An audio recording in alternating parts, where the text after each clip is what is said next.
Ninakaw nila ang pinaghirapan ko habang nagdurugo pa ang hiwa sa aking sinapupunan. Habang nagpapakasarap ang asawa ko sa kama namin kasama ang kanyang kabit, itinapon ako ng aking biyenan sa labas ng pinto na parang basura, yakap ang aking 3 araw na sanggol. Akala nila na bali na nila ang aking pakpak. Handa na ba silang magbayad sa batas na kanilang binaliwala para sa sariling kasakiman? Lumayas ka na rito. Hindi namin kailangan ng isang palamuning tulad mo na wala nang ginawa, kundi magpakaawa sa bawat sandali. Isang malakas na sigaw mula kay Doña Carmen ang bumasag sa katahimikan ng marangyang penthouse na yon, kasabay ng marahas na pagbalibag ng isang asul na bag sa paanan ni Sofia. Ang tunog ng mga kagamitang tumatama sa malamig na sahig ay tila mga saksak sa puso ng isang inang kakarating pa lamang mula sa ospital. 3 araw pa lamang ang nakalilipas mula nang sumailalim si Sofia sa isang mahirap na operasyon para isilang ang kanyang anak. Sa bawat paggalaw niya, nadarama niya ang matinding kirot sa kanyang puson, ang sariwang tahi na tila binabatak ng bawat hininga. Yakap-yakap niya si Baby Leo, ang munting sanggol na natutulog ng mahimbing sa kanyang mga bisig, walang kamalay-malay sa bagyong namumuo sa loob ng kanilang tahanan.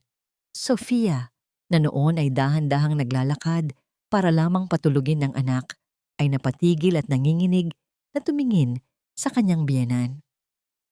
Doña Carmen, please, baka magising si Leo. Mahinang pakiusap ni Sofia na may halong panginginig ang boses. Wala pa akong lakas para umalis. Hindi ko pa kayang maglakad ng matagal dahil sa tahi ko. Isang mapait na tawa ang isinagot ng matanda bago nito kinuha ang baso ng tubig sa lamesa at ibinuhos ang laman sa harap ni Sofia. Huwag mo akong Madonya Carmen dyan, Sofia. Tapos na ang pagpapanggap mo. Akala mo ba hindi ko alam na wala ka ng silbi sa kumpanya dahil sa pagbubuntis mo? Wala kang ambag dito, kundi ang ingay ng batang iyan. Ang tunog ng tubig na tumatulo sa sahig ay naging hudyat ng mas malalim pang hapdi nang bumukas ang pinto ng silid tulugan. Inaasahan ni Sofia na lalabas si Anton, ang kanyang asawa, upang ipagtanggol siya. Ngunit ang bumungad sa kanya ay ang isang katotohanang mas masakit pa sa anumang hiwa ng kutsilyo.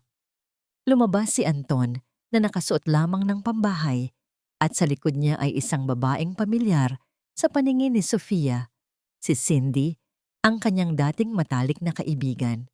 Nakita ni Sofia kung paano hinawakan ni Cindy ang braso ni Anton, isang haplos na puno ng pagmamay-ari na hindi na kailangang ipaliwanag pa.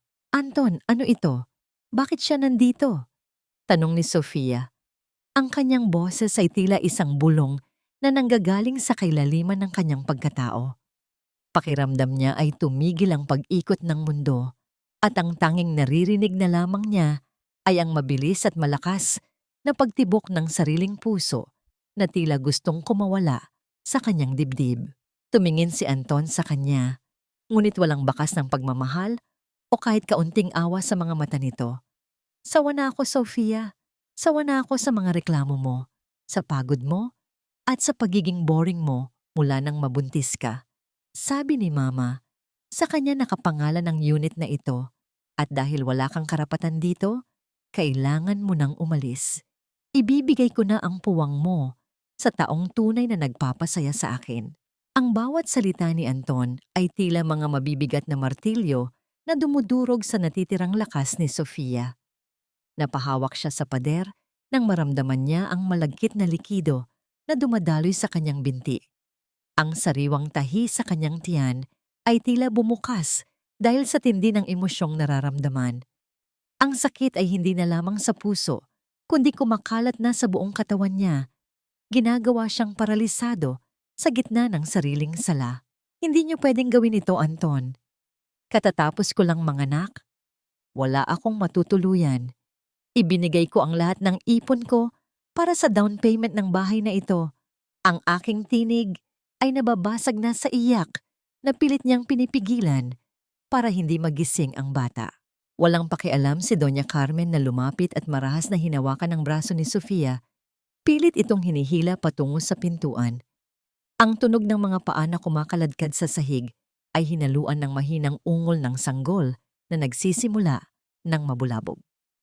Hindi na pinansin ni Anton ang paghihirap ng kanyang asawa, bagkus ay tumalikod ito at hinalikan si Cindy sa harap ni Sofia, isang sadyang pagpapakita ng kawalang hiyaan.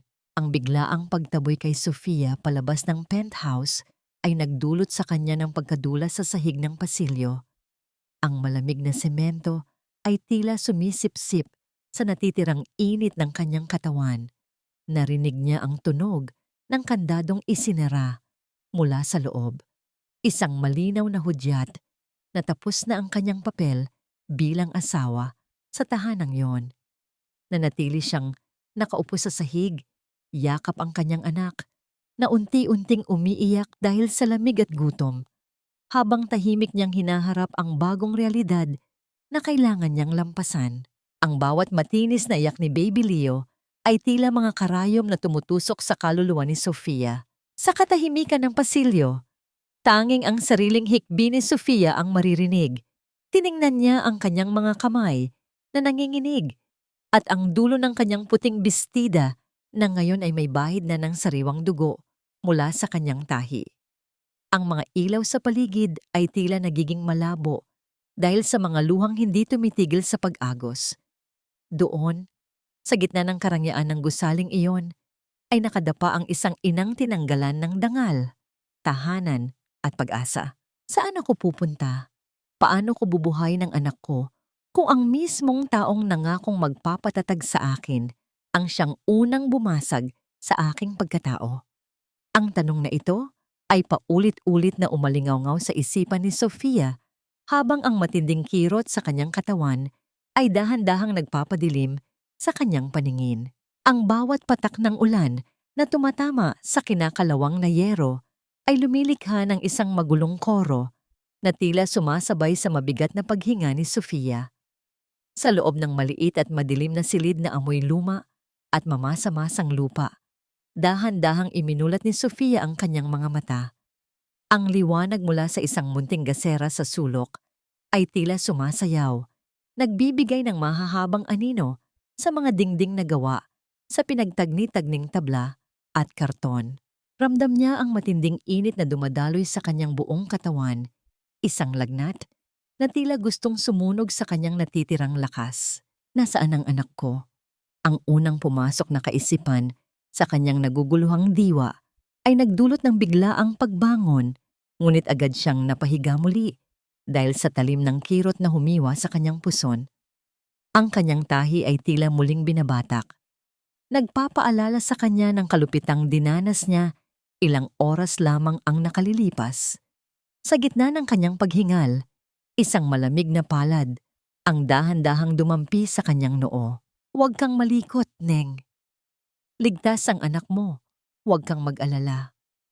Ang tinig na yon ay paos at puno ng katandaan, ngunit may dalang kakaibang init na hindi niya naramdaman mula sa kanyang sariling biyenan.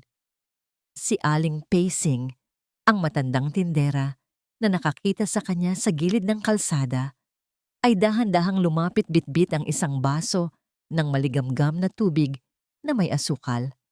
Pinilit ni Sofia na tumingin sa gilid at doon ay nakita niya si Baby Leo, mahimbing na natutulog sa ibabaw ng isang manipis, ngunit malinis na banig, balot ng isang kupas na kumot. Nakahinga ng maluwag si Sofia, ngunit ang bawat hininga ay may kasamang pait. "Maraming salamat po, Aling Pacing. Wala po akong maibabayad sa inyo," mahinang bulong ni Sofia, habang ang mga luha ay muling nagsisimulang gumawa ng landas sa kanyang maruming pisngi. Hinanap ng kanyang kamay ang asul na bag na itinapon ni Doña Carmen sa labas ng kanilang penthouse. Sa loob ng bag na yon, hinalughog niya ang bawat sulok, umaasang may naiwang kahit at barya man lang para pambili ng gamot at gatas. Ngunit ang tanging naramdaman ng kanyang mga daliri ay ang malamig na tela ng kanyang mga lumang damit. Kinuha ni Anton ang lahat, ang kanyang wallet, ang kanyang mga credit card na siya mismo ang nagbabayad buwan-buwan, at kahit ang kanyang passbook ay wala roon. Ang tanging natira sa ilalim ng bag ay mga gusot-gusot na papel, mga lumang resibo ng grocery at mga bayarin sa kuryente na itinabi niya bilang nakagawian ng isang accountant. Niyakap ni Sofia ang mga papel na yon. Ang kanyang mga balikat ay nanginginig sa tahimik na paghikbi. Ang lahat ng kanyang pinaghirapan, ang lahat ng kanyang mga pangarap ay naging abo sa loob lamang ng isang gabi.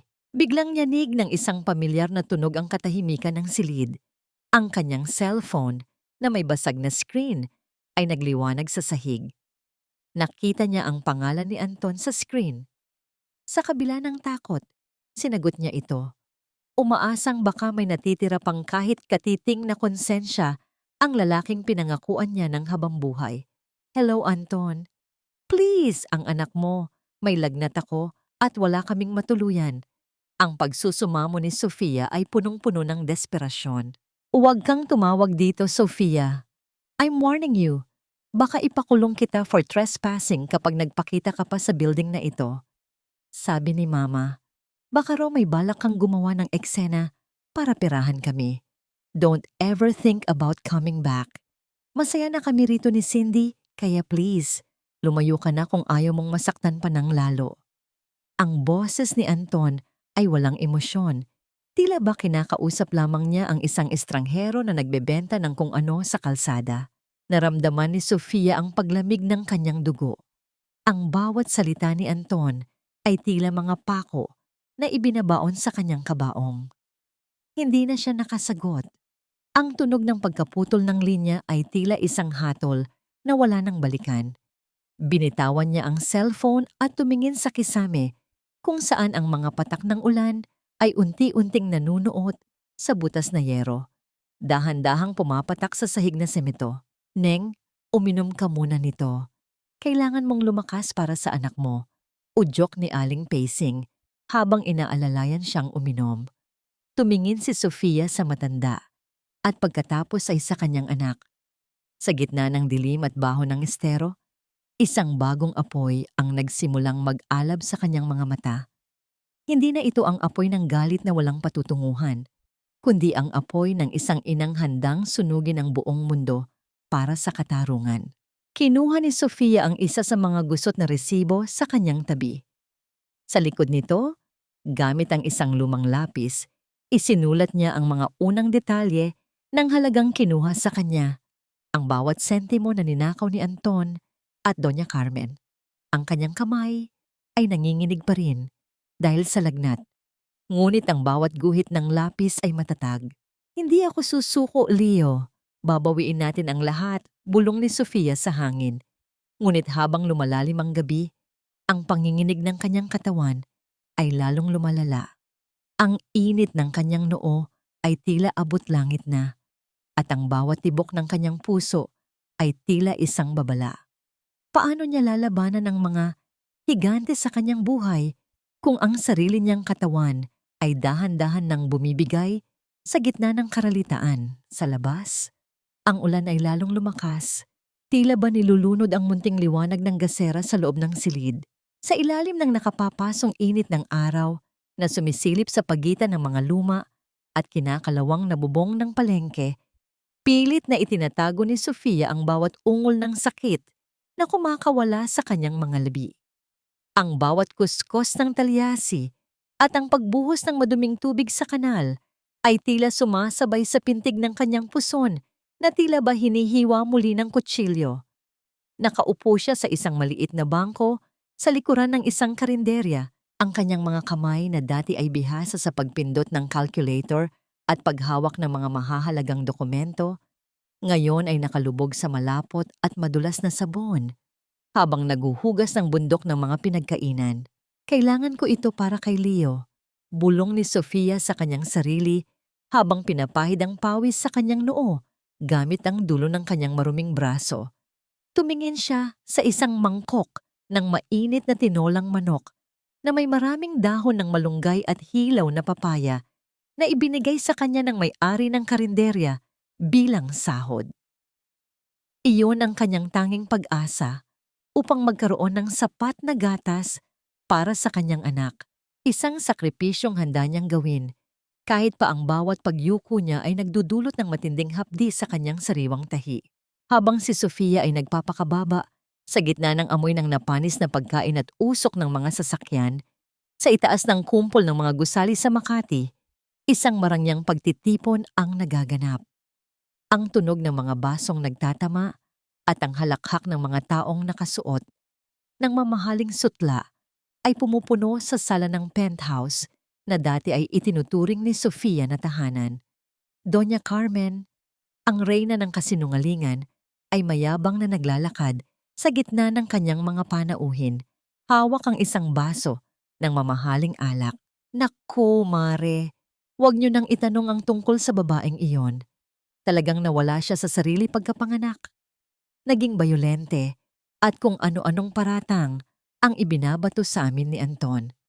Para na rin sa kaligtasan ng apo ko, kinailangan naming paalisin muna siya para makapagpagaling sa probinsya. Ang malanding tinig ni Doña Carmen ay puno ng peking lungkot na agad namang kinagat ng mga tsismosang kapitbahay. Sa bawat salitang lumalabas sa kanyang bibig, unti-unting nilalaso ng matanda ang dangal ni Sofia, habang si Anton naman ay nakatayo sa isang sulok, nakangiti, habang nakayakap sa bewang ni Cindy.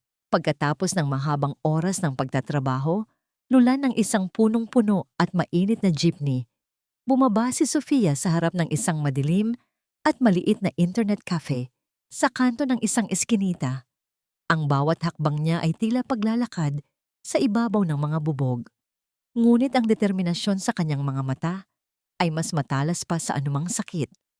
Pumasok siya sa loob, binaliwala ang amoy ng sigarilyo at ang ingay ng mga kabataang naglalaro, at naupo sa pinakasulok na computer. Sa pamamagitan ng kanyang nanginginig na mga daliri, itinipa niya ang kanyang email address at ang password na matagal na niyang ginagamit.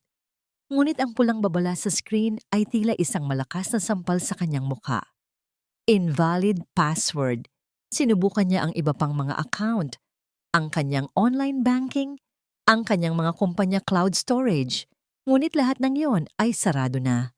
Doon lamang naintindihan ni Sofia ang lawak ng pagtataksil sa kanya. Hindi lamang siya pinalayas. Bago pa man siya manganak, 3 buwan na ang nakalilipas, ay unti-unti na palang binabago ni Anton ang lahat ng kanyang access sa kanilang mga ari-arian. Sa sandaling iyon, ang paningin ni Sofia ay nagdilim at ang kanyang hininga ay naging mabigat. Pakiramdam niya ay nalulunod siya sa gitna ng tuyong lupa. Ngunit sa halip na sumigaw o humikbi, isang malamig na katahimikan ang bumalot sa kanyang pagkatao. Dahan-dahan niyang ipinikit ang kanyang mga mata at huminga ng malalim, hinahayaang ang bawat alaala ng mga financial statements at mga butas na transaksyon na kanyang napansin noon ay magbalik sa kanyang isipan. Binuksan niya ang isang blankong dokumento sa Excel. Ang tunog ng pagpindot niya sa keyboard ay tila naging ritmo ng isang martsa patungo sa digmaan. Ang bawat cell na kanyang pinupunan, ang bawat formula na kanyang inilalagay, ay nagsisilbing mga bala na kanyang iniipon. Sinimulan niyang ilista ang bawat petsa ng kanilang mga sahod, ang bawat sentimo na ibinayad niya sa utang sa bahay, at ang mga kahina-hinalang paglipat ng pera sa account ni Doña Carmen na dati ay ipinagsawalang bahala niya dahil sa tiwala. Dito nagsisimula ang katotohanan. Anton, bulong ni Sofia sa harap ng nagniningning na monitor. Ang kanyang mukha ay nababanagan ng liwanag mula sa screen, nagpapakita ng isang anyong hindi na marupok. Ang mga luha ay natuyo na, pinalitan ng isang matalas at lohikal na plano. Habang tinitingnan niya ang lumalaking listahan ng mga ebidensya, isang katanungan ang pumasok sa kanyang isipan na nagdulot ng panibagong kaba. Sino ang taong pumirma sa mga loan documents na hindi niya matandaang nilagdaan? Isang mahiwagang pangalan ang lumabas sa isa sa mga huling transaksyon na kanyang nakuha bago siya tuluyang ma-lockout. Ang tunog ng pag-ikot ng electric fan sa kisame ng internet cafe ay tila bumagal habang pinagmamasdan niya ang pangalang iyon. Hindi lamang ito tungkol sa bahay o sa pera. May mas malalim pa palang sikretong itinatago ang pamilyang pinag-alayan niya ng buhay. Sa labas, ang huni ng mga kuliglig sa gitna ng gabi ay tila isang babala na ang labang ito ay hihigit pa sa inaasahan niya. Ang malamig na simoy ng hangin sa gabi ay tila nanunuot sa bawat buto ni Sofia habang siya ay naglalakad palabas ng internet cafe. Yakap-yakap niya ang kanyang sarili. Pilit na pinoprotektahan ang kanyang dibdib mula sa ginaw na tila gustong bumasag sa kanyang natitirang tatag. Ang bawat hakbang niya sa madilim na eskinita ay maingat. Dinaramdam ang bawat pintig ng sakit sa kanyang tahi na tila ba isang paalala ng kanyang pagiging marupok sa mga sandaling iyon. Ngunit ang katahimikan ng gabi ay biglang nabasag ng tunog ng mga mabibigat na yapak ng sapatos na tila sumusunod sa kanya. "Hoy, Sofia! Huwag kang magmadali. Hindi pa tayo tapos mag-usap." Isang paos at magaspang na boses ang bumasag sa katahimikan. Dalawang lalaki ang biglang sumulpot mula sa madilim na sulok. Hinarangan ang kanyang dinadaanan. Ang amoy ng alak at sigarilyo ay agad na bumalot sa hangin, nagdulot ng matinding kaba sa dibdib ni Sofia. Ang mabilis na pagtibok ng kanyang puso ay tila naririnig na niya sa kanyang sariling mga tainga, isang ritmo ng takot na dahan-dahang lumulunod sa kanya. "Wala akong pera. Parang awa niyo na," bulong ni Sofia. Ang kanyang tinig ay nanginginig at halos hindi lumalabas sa kanyang lalamunan. Napasandal siya sa malamig at madulas na pader ng eskinita. Ang kanyang mga kamay ay pilit na ikinukubli ang kanyang mukha. "Anong walang pera? Sabi ng biyenan mo, marami kang ninakaw sa kanila bago ka lumayas.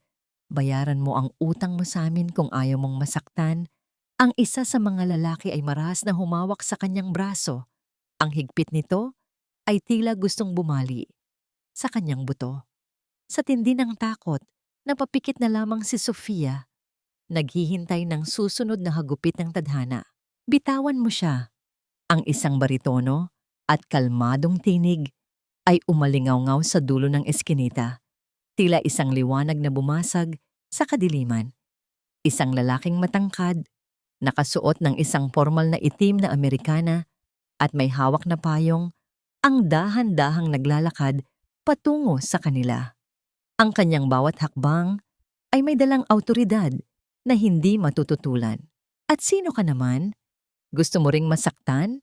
Hamon ng lalaking humahawak kay Sofia, ngunit ang kanyang boses ay bakas na ng pag-aalinlangan nang makita ang malamig at matalas na titig ng estranghero. "Ako si Attorney Gabriel Valeriano at ang ginagawa niyo ay isang malinaw na paglabag sa batas. Mayroon akong mga mata sa paligid at sa isang hudyat ko lang, ang mga pulis ay darating na rito sa loob ng 2 minuto. Pumili kayo. Aalis kayo ng mapayapa o magpapaliwanag kayo sa presinto." Ang boses ni Gabriel ay nanatiling banayad, ngunit bawat salita ay tila isang babala na hindi dapat baliwalain. Ang tunog ng kanyang pagbukas ng isang maliit na pitaka upang ipakita ang kanyang ID ay tila naging hudyat ng pagkatalo ng 2 lalaki.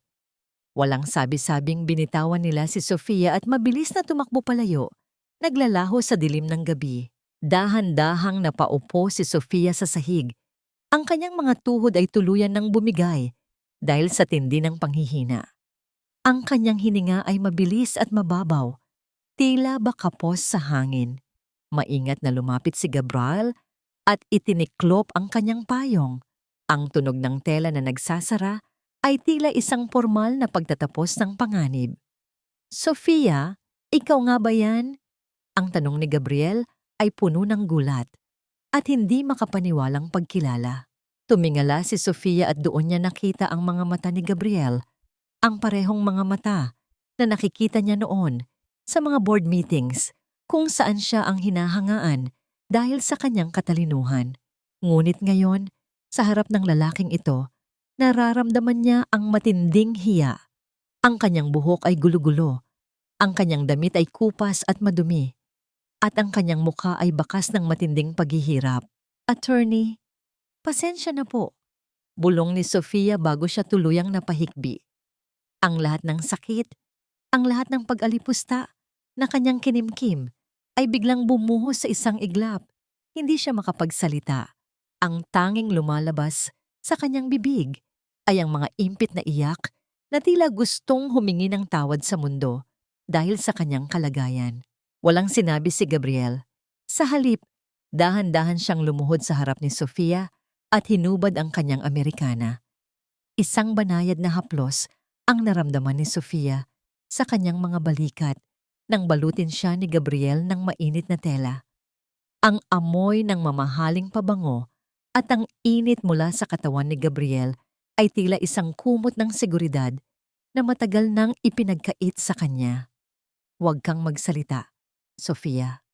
Nandito na ako. Ligtas ka na, bulong ni Gabriel. Ang kanyang boses ay puno ng pagsisisi na tila bahuli na siya sa pagsagip sa kanya. Inalalaya ni Gabriel si Sofia patungo sa kanyang sasakyan. Ang tunog ng pinto na nagsasara ay tila naghihiwalay sa kanila mula sa malupit na mundo sa labas.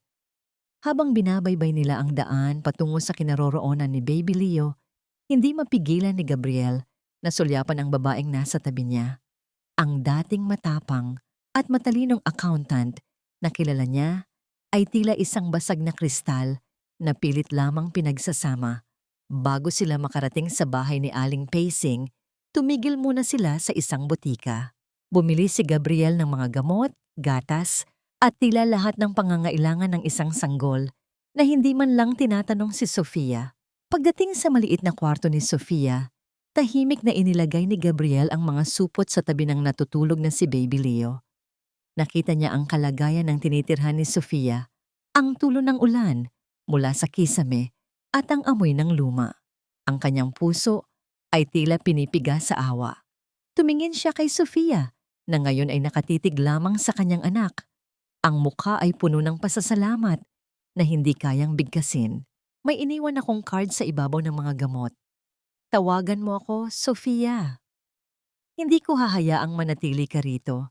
Sabi ni Gabriel bago siya dahan-dahang lumabas, iniwan ang isang munting note na nagsasabing, "Huwag kang sumuko. May batas para sa mga ina." Naiwan si Sofia sa katahimikan.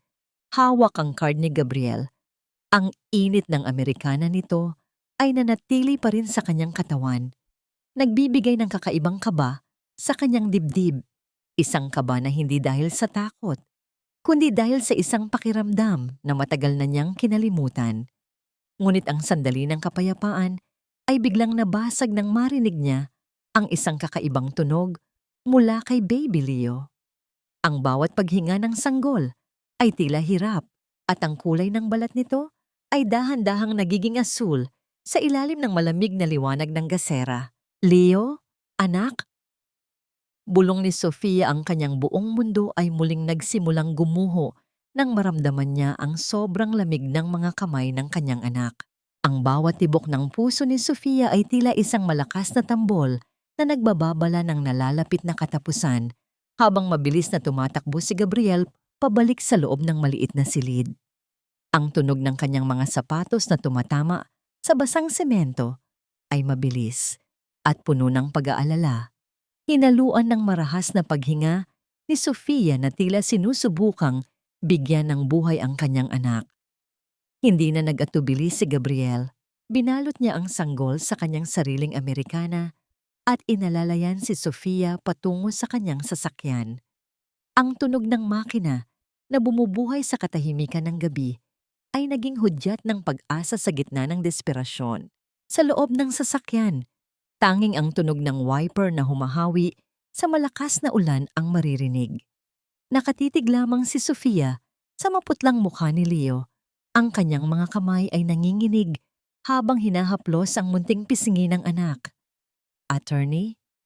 Please, bilisan niyo po." Ang bulong ni Sofia ay tila isang panalangin na pilit kumakawala sa kanyang tuyong lalamunan. Hindi sumagot si Gabriel, ngunit mas lalong humigpit ang kanyang hawak sa manibela. Ang kanyang mga mata ay nakatuon sa kalsada na tila ba nakikipagkarera sa kamatayan. Pagdating sa ospital, ang amoy ng alkohol at ang malamig na liwanag ng mga puting bombilya ang bumati sa kanila. Mabilis na kinuha ng mga nurse si Baby Leo at ang tunog ng gulong ng stretcher na papalayo ay tila nag-iwan ng malaking butas sa dibdib ni Sofia. Napasandal siya sa pader ng hallway, ang kanyang mga tuhod ay muling nanginginig habang pinagmamasdan ang saradong pinto ng emergency room. Doon lamang niya naramdaman ang marahang pagdampi ng kamay ni Gabriel sa kanyang balikat. "Maupo ka muna, Sofia." Ligtas na siya sa loob. "I'll settle the bills muna sa admission." Ang mahinahon na sabi ni Gabriel bago siya dahan-dahang lumakad patungo sa cashier. Pinanood ni Sofia ang bawat hakbang ng lalaki. Isang matinding utang na loob ang namuo sa kanyang puso. Hinaluan ng isang kakaibang pakiramdam na tila ba sa unang pagkakataon, sa loob ng mahabang panahon, mayroon siyang sandalan na hindi bibigay. Nang bumalik si Gabriel, inabutan niya si Sofia ng isang mainit na baso ng kape at ang kanyang laptop. "Sabi mo kanina, may tinitingnan kang ebidensya. Gamitin mo ito. I'll be here to watch over you," sabi ni Gabriel. Ang kanyang tinig ay puno ng tiwala, na tila ba alam niyang ang babaeng nasa harap niya ay hindi lamang isang biktima, kundi isang mandirigma. Habang naghihintay ng balita tungkol sa kanyang anak, binuksan ni Sofia ang laptop. Ang nagniningning na screen ay sumalamin sa kanyang mga matang puno ng determinasyon. Sa kabilang dako ng lungsod, sa loob ng isang mamahaling mall, ang tunog ng pag-swipe ng credit card ay tila naging musika sa mga tainga ni Cindy. "Anton, look at this bag. It's perfect for our dinner tomorrow." Ang masayang sabi ni Cindy habang ipinapakita ang isang kulay gintong bag na nagkakahalaga ng libu-libong piso. "Sige na, bilhin mo na lahat ng gusto mo. We deserve this after all the stress from my crazy ex," ang sagot ni Anton habang nakangiti. Walang kamalay-malay na sa bawat sentimong ginagastos nila, isang bakas ng katotohanan ang natatagpuan ni Sofia. Sa loob ng tahimik na ospital, ang tanging maririnig ay ang mabilis na pagtipa ni Sofia sa keyboard. Sa tulong ng kanyang husay bilang accountant, isa-isa niyang hinukay ang mga nakatagong transaksyon sa kanilang dating joint account. Isang malamig na pakiramdam ang gumapang sa kanyang likuran nang makita niya ang katotohanan.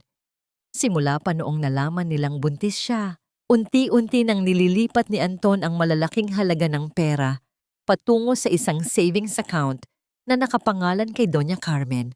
"Ang lahat ng pinaghirapan ko, ang mga overtime ko para sa pangarap naming bahay, lahat iyon ay sadyang ninakaw." Ang bulong ni Sofia na may halong pait. Napansin din niya ang isang regular na pagbabayad sa isang klinika sa ilalim ng pangalan ng isang doktor na hindi pamilyar sa kanya. Ang bawat halagang inilipat ay may kasamang memo na nagsasabing medical consulting fees. Habang sinusuri niya ang mga dokumento, isang mensahe ang lumitaw sa screen ng kanyang sariling cellphone na naiwan sa tabi ng laptop. Ito ay isang notification mula sa kanyang dating real estate agent. "Miss Sofia, just a reminder that the public auction for your unit will start tomorrow morning due to non-payment of the emergency loan filed against the property." Napatigil ang mundo ni Sofia. Ang kanyang bahay, ang tanging bagay na natitira para sa kinabukasan ni Leo, ay itinalaga na palang ibenta dahil sa isang utang na hindi naman niya kinuha. Lumingon siya kay Gabriel na noon ay nakatitig din sa kanya. Tila nararamdaman ng biglaang paglamig ng hangin sa pagitan nila. "Gabriel, ibebenta nila ang bahay ko bukas at ang pirma sa loan document na ito. Ito ang pirma ko, pero hinding-hindi ko ito pinirmahan." Ang boses ni Sofia ay nanginginig na sa galit at sakit. Dahan-dahang kinuha ni Gabriel ang laptop at tinitigan ang dokumento. Ang kanyang mga mata ay naging matalas at seryoso. "This is a forged signature. Sofia, isang malinaw na panloloko. Ngunit may isang bagay pa akong napansin dito. Ang doktor na pinapadalhan nila ng pera, siya rin ang nagsertipika na wala ka sa tamang pag-iisip para pirmahan ang mga papeles na ito. Ang paliwanag ni Gabriel na tila ba dahan-dahang binubuo ang isang madilim na palaisipan. Sa sandaling iyon, ang pinto ng emergency room ay bumukas at lumabas ang doktor. Sofia, stable na si Baby Leo, but he needs more tests, ang sabi ng doktor. Lumapit si Sofia sa kanyang anak, ngunit ang kanyang isipan ay nananatili sa madilim na sikretong kakadiskubre lamang niya. Sa gitna ng pasilyo ng ospital, habang ang liwanag ng madaling araw ay nagsisimulang sumilip, isang malaking katanungan ang naiwan sa puso ni Sofia. Gaano kalayo ang kayang gawin ng sarili niyang asawa para lamang saktan siya at ang kanilang anak? At sa gitna ng lahat ng ito, meron pa ba siyang puwang para sa isang lalaking tulad ni Gabriel na dahan-dahang kumakatok sa kanyang saradong puso? Ang sinag ng madaling araw na sumisilip sa labas ng ospital ay tila nanunukso sa pamamagitan ng pagpapakita ng isang huwad na kapayapaan habang si Sofia ay dahan-dahang naglalakad patungo sa pintuan ng gusali. Hawak-hawak niya ang kanyang dibdib, sinusubukang pakalmahin ang mabilis na tibok ng kanyang puso pagkatapos makita ang kanyang anak sa loob ng silid. Ang bawat hakbang niya ay tila paglalakad sa ibabaw ng manipis na yelo.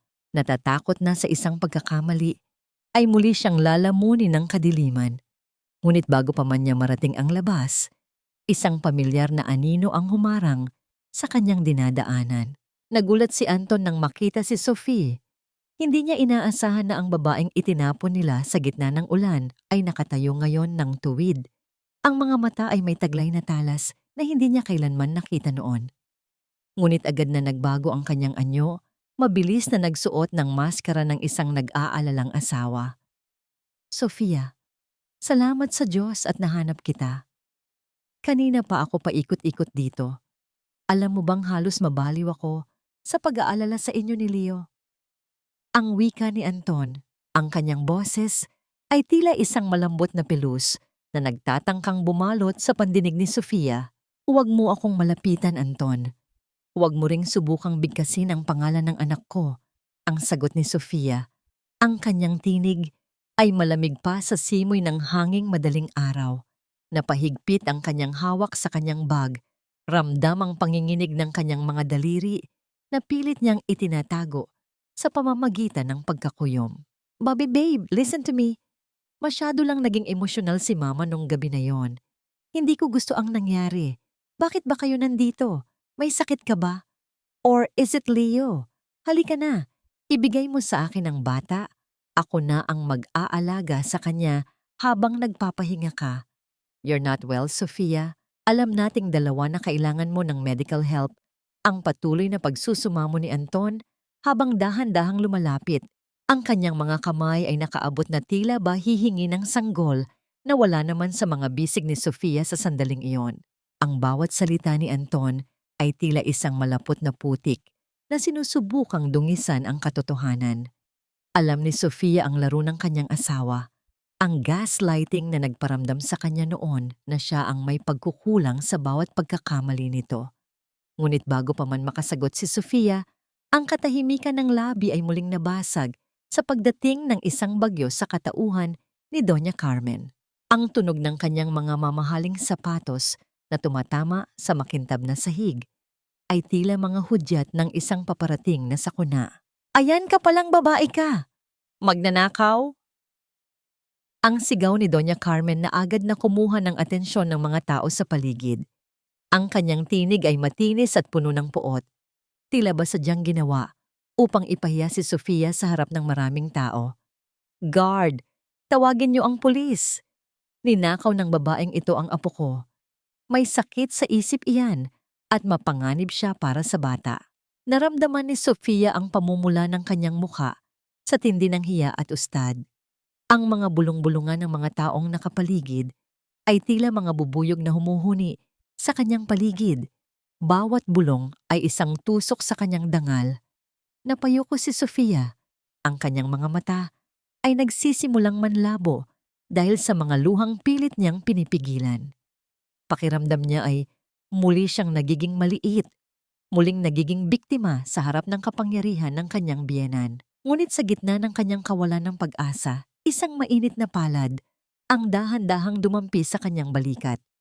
Ang haplos na yon ay hindi marahas, kundi puno ng katiyakan at proteksyon. Ang amoy ng pamilyar na pabango ni Gabriel ay tila isang pananggalang na humarang sa bawat mapanghusgang tingin ng mga tao.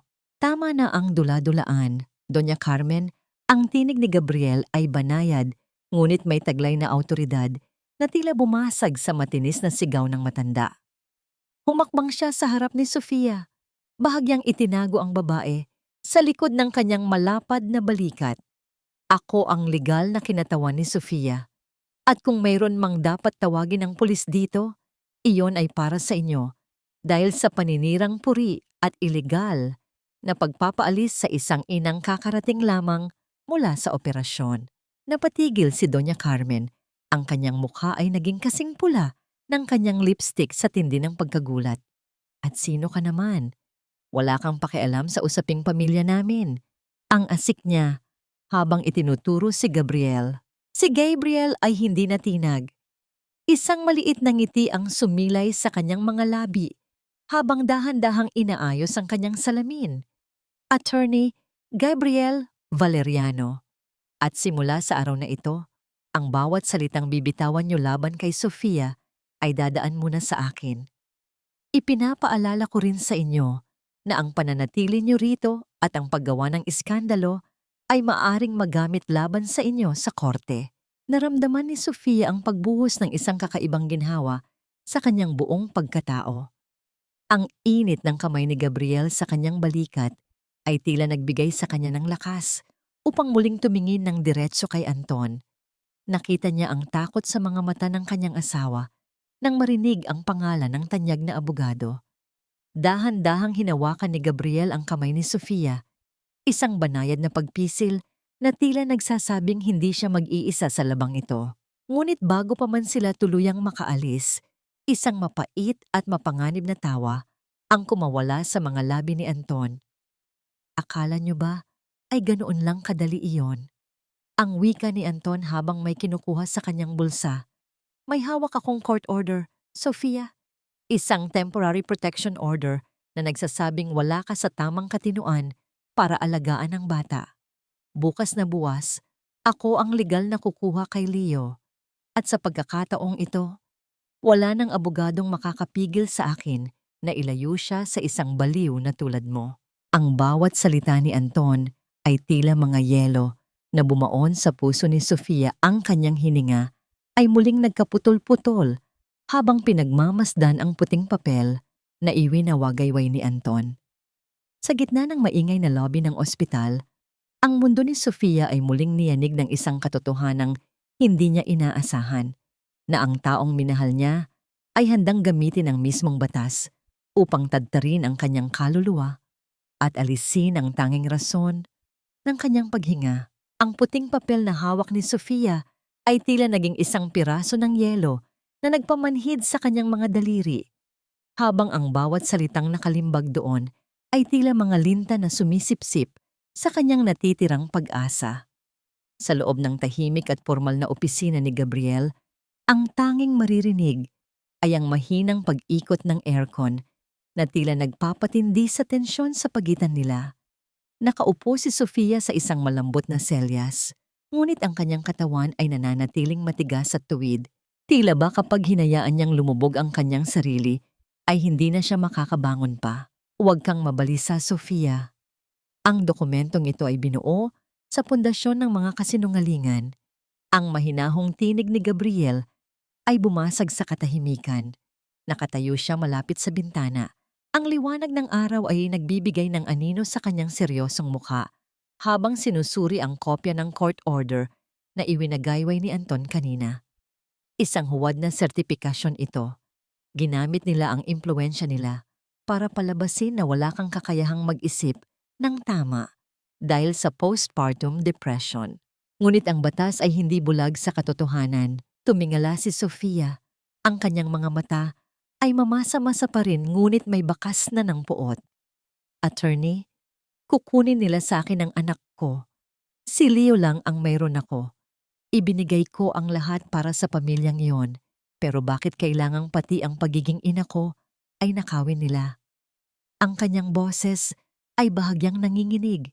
Isang tunog na tila isang basag na violin na pilit tinutugtog. Lumapit si Gabriel at naupo sa harap niya. Sa unang pagkakataon, hindi niya pinigilan ang kanyang sarili na abutin ang kamay ni Sofia na nakapatong sa mesa. Ang mainit na palad ni Gabriel ay dahan-dahang bumalot sa nanginginig na mga daliri ni Sofia. Isang ugnayang hindi nangangailangan ng maraming salita upang magbigay ng lakas. Hindi ko hahayaang mangyari iyon, pero kailangan nating lumaban gamit ang mga armas na hindi nila inaasahan mula sa'yo. Mayroon ka bang mga dokumento o kahit anong magpapatunay na ikaw ang bumuhay sa pamilyang iyon? Dahan-dahang tumayo si Sofia at kinuha ang lumang asul na bag na lagi niyang bitbit. Inilabas niya ang isang makapal na folder na puno ng mga dokumentong maingat niyang tinipon mula sa kanyang mga lihim na pag-imbestiga sa internet cafe at sa mga resibong itinabi niya noon pa man. Ipinatong niya ito sa mesa. Isang tumpok ng mga papel na tila naging isang monumento ng kanyang pagdurusa at talino. Narito ang lahat, attorney. Ang mga orihinal na resibo ng down payment ng bahay na galing sa personal kong account. Ang mga bank statements na nagpapakita ng bawat sentimong inilipat ni Anton kay Doña Carmen nang walang pahintulot ko. At narito ang mga screenshots ng mga transaksyon ni Cindy gamit ang mga cards ko. Ang paliwanag ni Sofia habang ang kanyang tinig ay unti-unting nagiging matatag. Sa bawat pagbuklat niya ng pahina, ang imahe ng isang marupok na biktima ay dahan-dahang naglalaho, pinalitan ng isang matalas na accountant na bihasa sa paghahanap ng mga butas sa gitna ng mga numero. Nanatiling nakatitig si Gabriel sa mga dokumento at pagkatapos ay muling tumingin kay Sofia. Ang paghangang kumislap sa kanyang mga mata ay hindi matatawaran. Ikaw ay kahanga-hanga, Sofia. Sa kabila ng lahat ng pinagdaanan mo, nagawa mo pa ring mag-isip ng ganito katalas. This is more than enough to file a countersuit for fraud and psychological abuse. Ang mga resibong ito ang magiging mga pako sa kabaong ng kasinungalingan ni Doña Carmen. Isang matamis at malungkot na sandali ang namagitan sa kanila. Sa gitna ng kaguluhan, naramdaman ni Sofia ang isang kakaibang init sa kanyang dibdib. Isang pakiramdam ng pagkilala at pagpapahalaga na hindi niya kailanman naramdaman kay Anton. Ang bawat salita ni Gabriel ay tila isang balsamo na dahan-dahang naghihilom sa mga sugat ng kanyang kaluluwa. Inabot ni Gabriel ang kanyang mamahaling fountain pen kay Sofia. Ito ang panulat na ginagamit ko sa bawat labang alam kong mananalo ako. Ngayon, gusto kong ikaw ang maglagda ng simula ng iyong paglaya, ang sabi ni Gabriel habang ang kanyang mga mata ay nakatitig ng malalim sa mga mata ni Sofia. Dahan-dahang hinawakan ni Sofia ang panulat. Ramdam niya ang bigat nito, ang simbolo ng kapangyarihan na ngayon ay nasa kanyang kamay na. Sa bawat guhit ng kanyang lagda sa ibaba ng dokumento ng sakdal, tila ba inuukit niya ang kanyang muling pagsilang. Hindi na siya ang Sofia na nagmamakaawa. Siya na ngayon ang Sofia na handang maningil. Pagkatapos niyang pumirma, tumingin siya kay Gabriel at isang maliit na ngiti ang sumilay sa kanyang mga labi. Isang ngiting puno ng pag-asa at bagong simula. Samantala, sa kabilang panig ng lungsod, ang tunog ng mga sapatos ni Doña Carmen ay muling umalingaw-ngaw sa makipot at madilim na eskinita ng slum area. Kasama ang dalawang pulis, ang kanyang mukha ay puno ng tagumpay at kasakiman. Ngayon, makikita natin kung saan magtatago ang baliw na iyon. Isusuko niya ang bata sa akin o mabulok siya sa kulungan? Ang asik ng matanda habang pilit na itinuturo ang maliit na kwartong tinitirhan ni Aling Pacing. Ang tunog ng pagpihitit ng pintuan ay naging hudyat ng mabilis na pagpasok ng mga pulis sa loob ng silid. Ngunit ang bumungad sa kanila ay ang katahimikan ng isang bakanteng espasyo. Ang banig ay maingat na nakatupi, ang gasera ay patay na, at ang tanging naiwan Sa gitna ng silid ay isang piraso ng papel na nakapatong sa isang lumang selyas. Dahan-dahang nilapitan ni Doña Carmen ang papel at binasa ang nakasulat doon. Ang kanyang muka ay biglang namutla at ang kanyang mga kamay ay nagsimulang manginig sa tindi ng galit nang makita ang nilalaman.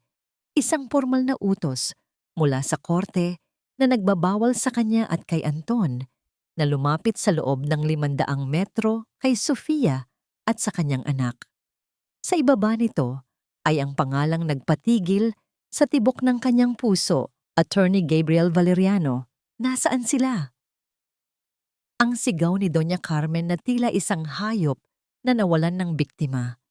Ang kanyang matinis na tinig ay nawala sa hangin ng madilim na eskinita. Tanging ang tunog ng ulan na nagsisimulang pumatak sa mga yero ang sumasagot sa kanyang katanungan. Sa sandaling iyon, naramdaman ng matanda ang unang pintig ng takot. Isang babala na ang palasyo ng kasinungalingan na kanyang binuo ay nagsisimula na palang magkaroon ng malalalim na lamat. Ang liwanag ng umaga sa bagong tinitirhan ni Sofia ay tila isang banayad na haplos na gumigising sa kanyang diwa, malayo sa madilim at mabahong eskinita na kanyang nilisan. Sa loob ng malinis at payapang apartment na ibinigay ni Gabriel bilang kuta, ang tanging maririnig ay ang mahinang paghinga ni Baby Leo habang mahimbing na natutulog sa kaniyang tabi. Dahan-dahang hinaplos ni Sofia ang munting kamay ng anak, nadarama ang init ng balat nito na wala na ang bakas ng nakatatakot na lagnat. Sa mga sandaling ito, tila ba dahan-dahang naghihilom ang mga sugat sa kanyang puso, dala ng katiyakang ligtas sila sa ilalim ng pangangalaga ng isang lalaking halos hindi niya kilala, ngunit nagbigay sa kanya ng lahat ng rason para muling magtiwala. Habang namamayani ang kapayapaan sa panig ni Sofia, isang unos naman ang humahagupit sa palasyo ng mga sakim. Sa gitna ng isang marangyang pagtitipon na inorganisa ni Doña Carmen upang ipagmalaki ang kaniyang mga bagong alahas, ang kasiyahan ay biglang naputol nang dumating ang ilang mga opisyal ng korte. Ang tunog ng paglalakad ng mga awtoridad sa makintab na sahig ay tila mga hudyat ng katarungang matagal nang ipinagkait. Hindi makapaniwala ang matanda nang basahan siya ng utos na nagsasabing pansamantalang naka-freeze ang lahat ng bank accounts na nakapangalan kay Anton dahil sa kasong isinampa ni Sofia tungkol sa fraudulent transfers at malversation of funds. Sa kabilang bahagi ng lungsod, sa loob ng isang mamahaling butik, ang mapanuyang ngiti ni Cindy ay biglang naglaho nang tanggihan ng cashier ang kaniyang credit card. Ang bawat pagtatangka ng tauhan na isiswipe ang card ay nagreresulta sa isang pulang babala sa screen na nagsasabing invalid transaction. Ang mga mapanghusgang tingin ng ibang mamimili ay tila mga latigo na humahagupit sa kanyang dangal. Nagngingit-ngit sa galit na tinawagan ni Cindy si Anton, ngunit ang lalaki ay abala rin sa pakikipagtalo sa mga pulis na dumating sa kanilang pintuan. Sa gitna ng kaguluhang ito, ang cellphone niya ni Sofia ay nagliwanag. Nakita niya ang pangalan ni Anton sa screen. Sa pagkakataong ito, hindi nanginig ang kaniyang mga kamay. Dahan-dahan niyang sinagot ang tawag at inilapit ang telepono sa kaniyang tainga, habang ang kaniyang mga mata ay nananatiling nakatitig sa mapayapang mukha ng kaniyang anak. Sofia, ano ang ginagawa mo? Bawiin mo ang lahat ng ito. Wala kaming pambayad sa mga bills at pati ang kumpanya ay nadadamay. Sigaw ni Anton, ang kaniyang boses ay puno ng desperation at galit na tila ba siya pa ang biktima sa sitwasyong ito. Nanatiling tahimik si Sofia ng ilang sandali. Ninanamnam ang bawat segundong naririnig niya ang paghihirap sa tinig ng lalaking nanakit sa kanya. Nagsisimula pa lang ako, Anton. Ibinigay ko ang lahat para sa'yo, pero mas pinili mong itapon kami sa ulan. Ngayon, hayaan mong ang batas ang magturo sa'yo kung paano rumespeto sa isang inang tinalikuran mo. Ang kaniyang boses ay kasing lamig ng bakal, ngunit may taglay na awtoridad na hindi na mababasag pa.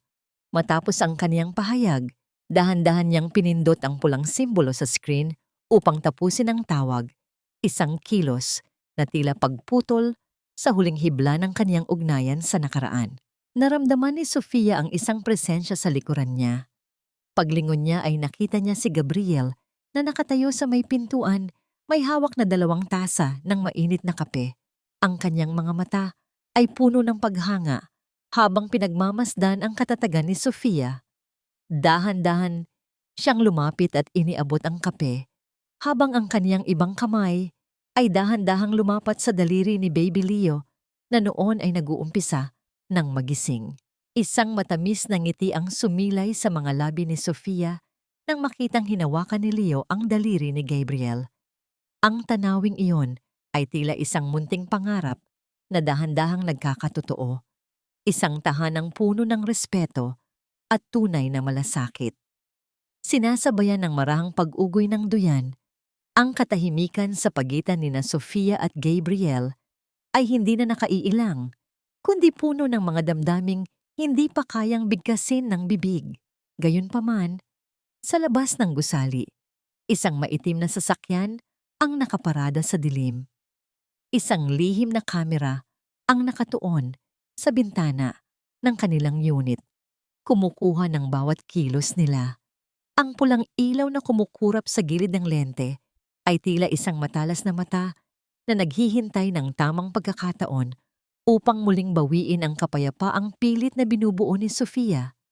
May mga lihim na hindi pa nabubunyag at may mga panganib na hindi kayang pigilan ng kahit anong court order. Sa loob ng marangyang penthouse na dati ay puno ng halakhak, ngayon ay tanging ang matatalas na salita na tila mga humahagupit na latigo ang namamayani. Ang lamat sa pader ng kasinungalingan ng pamilya ni Anton ay hindi na maitatago pa, gaya ng isang basag na kristal na kahit anong pilit na idikit ay hindi na muling kikinang. Isang marahas na tunog ng kamay na tumama sa pisngi ang bumasa sa basag. Sa katahimikan ng gabi, ngunit walang anumang salitang panggulat ang lumabas. Tanging ang hapdi at ang pamumula ng balat ni Cindy ang naging saksi sa galit ni Doña Carmen. Wala kang utang na loob. Pagkatapos mong pagsaluhan ang lahat ng luho rito, ngayon ay magagawa mo kaming talikuran? Ang asik ng matanda, ang kanyang mga mata, ay tila nagnininga sa puot habang nakaturo ang daliri sa kanyang dating paboritong manugang huli. Sumagot si Cindy na may kasamang mapait na tawa. Ang kanyang mukha ay wala ng bakas ng datihang tamis. You're just a greedy old woman, Doña Carmen. Akala niyo ba ay hindi ko alam na pati ang kumpanya ni Anton ay unti-unti niyo nang kinakain? I'm not staying here to rot with both of you. You're bankrupt and you're pathetic. Ang kanyang tinig ay puno ng pandidiri bago niya maras na kinuha ang kanyang mga gamit. Sa isang sulok, nakaupo si Anton na tila isang taong nawala ng kaluluwa. Pinagmamasdan niya ang kanyang ina na tila ba isang estranghero. Ma, please, ibenta na natin ang ilan sa mga alahas mo. Ang kumpanya ay nasa ilalim na ng audit. At kapag hindi natin nabayaran ang mga utang na ito, mamatay tayo sa gutom. Ang kaniyang pagsusumamo ay tila isang bulong na hindi na pinansin ng kaniyang ina. Ang katotohanang mas mahalaga kay Doña Carmen ang kaniyang mga ginto kaysa sa kaligtasan ng sarili niyang anak ay tila isang malamig na tubig na nagpagising kay Anton sa kaniyang kahibangan. Malayo sa kaguluhang iyon, sa isang tahimik na silid na tanging umangmahinang liwanag ng desk lamp ang nagbibigay ng buhay, sina Sofia at Gabriel ay magkasamang nag-aayos ng mga dokumento. Ang kapaligiran ay balot ng isang payapang huni ng gabi, malayo sa ingay ng lungsod. Sa gitna ng kanilang paghahanap ng mga butas sa pananalapi ni Anton, hindi sinasadyang nagdampi ang kanilang mga kamay sa ibabaw ng isang lumang ledger. Ang haplos na yon ay tila isang kuryenteng gumising sa mga damdaming matagal nang nakakubli. Dahan-dahang iniatras ni Sofia ang kaniyang kamay. Ang kaniyang mukha ay bahagyang namula sa ilalim ng madilaw na liwanag, habang ang kaniyang puso ay nagsisimulang tumibok sa isang ritmo na puno ng kaba at tamis. Pasensya na, Sofia. Ang mahinahon na sabi ni Gabriel. Ang kaniyang tinig ay tila isang mainit na yakap sa gitna ng ginaw. Hindi nagtagal ay ibinaba niya ang kaniyang panulat at tumingin sa malayo. Alam mo, ginagawa ko ito dahil nakikita ko ang aking ina sa iyo. Nawalan din siya ng lahat dahil sa pagtataksil ng kompetisyon at ng sarili naming kamag-anak. Nakita ko siyang pumanaw na may dalang pait sa puso dahil sa kawalang katarungan. I promised myself na hinding-hindi ko hahayaang mangyari iyon sa ibang tao, lalo na sa isang inang kasing tibay mo. Ang pagtatapat ni Gabriel ay tila isang daluyong ng emosyon na tumama sa puso ni Sofia. Nakita niya sa mga mata ng lalaki ang isang malalim na lungkot na hinaluan ng wagas na malasakit. Dahan-dahang lumapit si Sofia at inilapag ang kanyang kamay sa balikat ni Gabriel. Isang kilos na puno ng pagdamay. Hindi mo na kailangang mag-isa sa lungkot na yan, Gabriel. Salamat sa lahat. Ang kanyang bulong ay tila isang pangako ng paggaling para sa kanilang dalawa. Ngunit ang katahimikan ng gabi ay biglang nabulabog ng magliwanag ang cellphone ni Sofia. Isang mensahe mula sa isang hindi kilalang numero ang lumitaw. Sofia, may hawak akong recording ng lahat ng plano ni Doña Carmen. I'll sell it to you, but keep this secret. Meet me tomorrow. Cindy. Ang bawat salita sa mensahe ay tila isang matalas na patalim na muling nagbukas sa sugat ng nakaraan. Ngunit sa pagkakataong ito, may kasama ng pag-asa na ang katotohanan ay tuluyan ng lalabas. Kinabukasan, habang tinatahak ni Gabriel ang daan patungo sa kinaroroonan ni Cindy upang kunin ang mahalagang ebidensya, hindi niya napansin ang isang maitim na sasakyang kanina pa nakabuntot sa kanya. Sa bawat pagliko niya, ang sasakyang yon ay tila isang anino na hindi humihiwalay. Sa gitna ng isang mabilis na kalsada, biglang humarurot ang isang malaking truck mula sa kabilang direksyon. Tila ba sadyang itinatarget ang sasakyan ni Gabriel? Ang tunog ng mga gulong na pilit humihinto sa ibabaw ng kalsada ay tila isang sigaw ng babala na huli na para pakinggan. Ang huling nakita ni Gabriel, bago ang lahat ay maging madilim, ay ang papasikat na araw na tila ba nagbibigay ng isang mapait na paalam. Ang malakas na tunog ng mga gulong na pilit humihinto sa ibabaw ng aspalto ay tila isang babala ng nagbabadyang panganib. Ngunit huli na ang lahat. Ang marahas na pagtama ng bakal sa bakal ay lumikha ng isang nakabibinging eksena sa gitna ng highway, kung saan ang sasakyan ni Gabriel ay tinulak ng malaking truck patungo sa gilid ng kalsada. Ang basag na salamin ay kumalat na parang mga kristal sa kalsada, sumasalamin sa malamig na liwanag ng umaga. Sa loob ng nayuping sasakyan, pilit na ibinuka ni Gabriel ang kanyang mga mata. Ang kanyang paningin ay labo-labo at puno ng anino. Sa kabila ng matinding hilo at hapdi sa kanyang katawan, ang kanyang unang instinto ay ang abutin ang bag sa kanyang tabi. Ang bag na naglalaman ng mga dokumento at recording na magpapalaya kay Sofia. Isang mahabang buntong hininga ang kumawala sa kanya nang maramdamang ligtas ang mga papel bago muling dumilim ang kanyang mundo. Sa isang tahimik na hallway ng ospital, ang tunog ng mabilis na pagtakbo ni Sofia ay tila bumabasag sa formal na katahimikan ng paligid. Ang kanyang hininga ay putol-putol at ang kanyang mukha ay maputlang-maputla habang hinahanap ang silid kung saan dinala si Gabriel. Nang makita niya ang pamilyar na Amerikana ng abogado na ngayon ay may bahid na ng dugo sa isang upuan sa labas, naramdaman ni Sofia ang isang matinding lagnat ng takot na dumaan sa kanyang buong pagkatao. Hindi ito ang takot na naramdaman niya nang itapon siya ni Anton. Ito ay isang mas malalim at mas masakit na uri ng pangamba. Ang takot na mawalan ng taong nagparamdam sa kanya na siya ay mahalaga. Pumasok si Sofia sa silid at doon ay nakita niya si Gabriel na may benda sa kanyang noo, ngunit nananatiling gising. Sa isang iglap, ang lahat ng katatagan na pilit binuo ni Sofia ay gumuho. Napahikbi siya ng malakas, isang tunog ng purong pait at pag-aalala na nagpabaling sa atensyon ni Gabriel. Attorney, Bakit kailangang mangyari ito? Dahil ba sa akin? Ang kaniyang tanong ay puno ng pagsisisi habang dahan-dahang lumalapit sa gilid ng kama. Ang kaniyang mga kamay ay nanginginig nang abutin niya ang kamay ni Gabriel, isang hawak na puno ng desperasyon at pasasalamat. Ngumiti ng bahagya si Gabriel kahit bakas ang hirap sa kaniyang boses. Sofia, huwag kang umiyak. Ligtas ang ebidensya. Ligtas ako. Walang halaga ang galos na ito kung ihahambing sa katarungang makakamit mo. Ang kanyang mga daliri ay dahan-dahang gumanti ng piga sa kamay ni Sofia, isang tahimik na pangako na hindi siya bibitiw. Sa sandaling iyon, ang distansya sa pagitan nila ay tila naglaho, pinalitan ng isang ugnayang higit pa sa abogado at kliyente.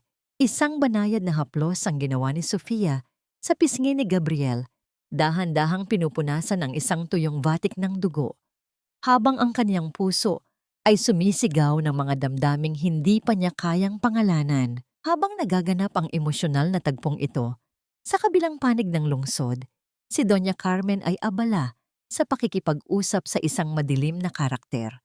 Ang tunog ng kaniyang pagbukas ng pitaka upang maglabas ng isang makapal na bundle ng pera ay tila isang tunog ng kasalanan. Siguraduhin mong wala nang makakarating sa korte. Ayaw ko nang makita muli ang mukha ng abogadong yon, ang asik ng matanda, habang ang kanyang mga mata ay tila nagnininga sa desperasyon. Ngunit hindi niya alam na sa mga sandaling iyon, ang kanyang mga lihim ay dahan-dahan nang kumakawala sa kanyang kontrol, gaya ng usok na hindi kayang ikulong ng mga kamay. Sa loob ng silid sa ospital, habang mahimbing na natutulog si Gabriel dahil sa gamot, kinuha ni Sofia ang maliit na recording device mula sa bag na kinalingan ng abogado sa gitna ng aksidente. Ang kaniyang mga kamay ay nanginginig nang pindutin niya ang simbolo ng pagpapatakbo sa screen. Ang tunog ng pag-ikot ng digital na metro ay tila naging hudyat ng kaniyang paghatol. Doon, narinig niya ang boses ni Doña Carmen, maliwanag, matinis, at puno ng kumpiyansa habang ipinagyayabang nito kung paano niya itinapon ang kaniyang manugang at apo sa kalsada upang makuha ang pera. Naramdaman ni Sofia ang muling pagdaloy ng mainit na luha. Ngunit sa pagkakataong ito, wala nang halong takot. Ito ay luha ng isang inang tapos na sa pagiging biktima. Gamit ang kanyang kaalaman sa teknolohiya at ang tulong ng isang anonymous account, dahan-dahan niyang in-upload ang isang bahagi ng recording sa social media. Ang kanyang bawat pagpindot sa screen ay tila isang matapang na hakbang patungo sa liwanag. Hindi nagtagal, ang bawat pag-update ng kanyang feed ay nagpapakita ng mabilis na pagkalat ng katotohanan. Ang mga dating kapitbahay na noon ay naniniwala sa mga tsismis ni Doña Carmen ay nagsimulang mag-iwan ng mga komento ng poot at pagkadismaya. Ang tunog ng pagpapadala ng mga mensahe sa internet ay tila naging isang malakas na sigaw ng katarungan na umalingaw-ngaw sa buong lungsod.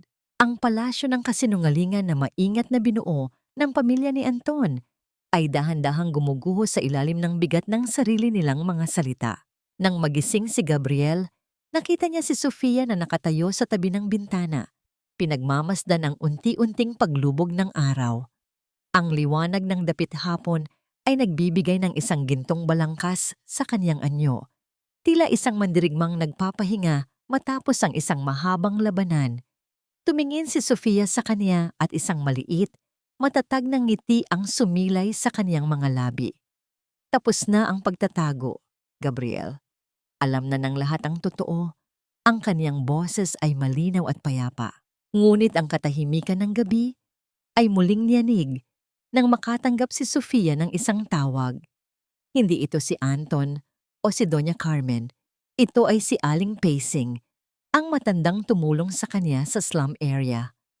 Ang kanyang tinig ay puno ng sindak at ang kanyang paghinga ay mabilis. Tila ba may masamang nangyayari. Sofia, huwag kayong babalik dito. Nandito si Anton, nagwawala siya. May hawak siyang matulis na bagay at hinahanap kayo. Ang boses ng matanda ay tila isang babala. mula sa kailaliman ng lupa. Naramdaman ni Sofia ang pagtindig ng kanyang mga balahibo. Ang tunog ng pagkaputol ng linya ay tila naging hudyat ng isang bagong panganib. Lumingon siya kay Gabriel, ang kanyang mga mata ay muling nagpakita ng pangamba. Hindi pa pala tapos ang lahat. Ang isang sugatang hayop ay laging pinakamabangis bago ito tuluyang sumuko, at sa sandaling iyon, alam ni Sofia na ang kaniyang kaligtasan at ang kaligtasan ng kaniyang anak ay muling nakataya sa kamay ng isang lalaking wala na sa kaniyang tamang katinuan. Ang bawat tunog ng pagbagsak ng bakal sa semento ay tila isang hiyaw ng isang sugatang hayop na nagmumula sa kailaliman ng eskinita. Sa ilalim ng malamig na liwanag ng buwan, ang anino ni Anton ay tila isang halimaw na pilit winawasak ang munting tahanan ni Aling Pacing. Ngunit sa pagkakataong ito, hindi nahahayaan ni Sofia na ang takot ang maghari. Ang tunog ng mga sirena ng pulis na papalapit ay tila isang koro ng katarungan na bumabalot sa buong slum area. Nang makarating si Sofia kasama ang mga awtoridad, dinatnan nila ang isang magulong eksena. Ang mga tinitindang lata ni Aling Pacing ay nagkalat sa putikan at si Anton ay nakatayo sa gitna. Nanginginig ang mga kamay habang hawak ang isang kinakalawang na tubong bakal. Suko na, Anton. Tapos na ang pananakot mo. Ang boses ni Sofia ay malinaw at walang bahid ng pag-aalinlangan. Nakita niya ang pagbabago sa mukha ng kaniyang asawa mula sa galit patungo sa isang malalim na kawalan ng pag-asa nang maramdaman nito ang mga kamay ng pulis na humahawak sa kaniyang mga braso. Ang tunog ng pagpihit ng mga posas ay naging hudyat ng kaniyang pagbagsak. Habang isinasakay si Anton sa sasakyan ng pulis, nilapitan ni Sofia si Aling Pacing na nanunay umiiyak sa takot. Niyakap niya ang matanda, isang yakap na puno ng pasasalamat at pangako na hindi na ito muling masasaktan. Sa istasyon ng pulisya, ang katahimikan ay muling binuwag ng pagdating ni Doña Carmen. Ang kanyang mga sapatos ay tila humahampas sa sahig habang patakbong lumalapit sa kinaroroonan ng kaniyang anak. Isang matinis na hiyaw ang kumawala sa kaniyang mga labi bago siya biglang bumagsak sa sahig, umiiyak at nagmamakaawa sa mga pulis. Ang kaniyang pag-arte ay tila isang eksena sa telebisyon, puno ng drama at pekeng hinagpis. Sinusubukang makuha ang simpatiya ng mga tao sa paligid. Ang aking anak ay walang kasalanan. Ang babaeng yan ang may gawa nito. Ang sigaw niya habang itinuturo si Sofia na noon ay tahimik lamang na nakaupo sa isang tabi. Hindi natinag si Sofia. Dahan-dahan siyang tumayo at lumapit sa kinaroroonan ng kaniyang biyenan. Sa kaniyang kamay ay hawak niya ang isang formal na dokumento na may selyo ng korte. Ipinatong niya ito sa mesa sa harap ng matanda. Doña Carmen, hindi lang ito tungkol sa panunugod ni Anton. Ito ay tungkol sa lura at panloloko na ginawa niyo sa akin. Ito ang subpoena para sa kasong fraud at malversation of funds. Magkita tayo sa korte bukas ng umaga? Ang malamig na pahayag ni Sofia na tila isang huling hatol sa matanda. Ang tunog ng pagpihit ng pintuan ng selda kung saan ipinasok si Anton ay tila naging tuldok sa lahat ng kasinungalingan ng pamilyang iyon. Nang sumapit ang gabi bago ang araw ng paghuhukom, nananatiling gising si Sofia sa banakong ng apartment na ibinigay ni Gabriel. Ang liwanag ng mga bituin ay tila nagbibigay ng isang misteryosong ningning sa tahimik na lungsod. Naramdaman niya ang isang mainit na tela na dahan-dahang ipinatong sa kanyang mga balikat. Paglingon niya ay nakita niya si Gabriel.